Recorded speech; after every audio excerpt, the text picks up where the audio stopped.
ঢাকা মহানগর দক্ষিণ বিএনপির আহ্বায়ক কমিটির সিনিয়র যুগ্ম আহ্বায়ক, ঢাকা ৫ আসনের মাটি ও মানুষের নেতা আলহাজ নবিউল্লাহ নবী গণমিছিলে এবং উঠান বৈঠকে আজকে প্রমাণ করেছে আগামী নির্বাচনে ধানের শীষ মার্কা পেয়ে বিএনপি ক্ষমতা আসবে এবং আমি নবিউল্লাহ নবী আপনাদের ধানের শীষ মার্কা নিয়ে আপনাদের দোয়া নিয়ে আমি ইনশাল্লাহ আগামী নির্বাচনে লাখো লাখো ভোটে জয়যুক্ত হব ইনশাল্লাহ।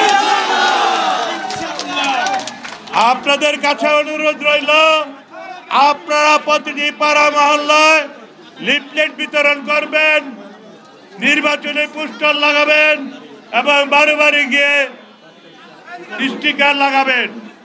আপনারা ঘরে বসে থাকবেন না, নির্বাচন কিন্তু সামনে এসে চলেছে।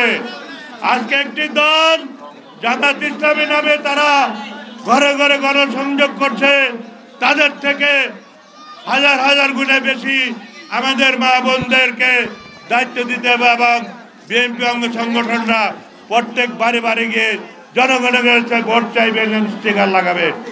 আজকে সবাইকে ধন্যবাদ জানিয়ে আমি আমার বক্তব্য শেষ করছি। আল্লাহ হাফেজ। বাংলাদেশ জিন্দাবাদ, তারেক রহমান জিন্দাবাদ, খালেদা জিয়া জিন্দাবাদ।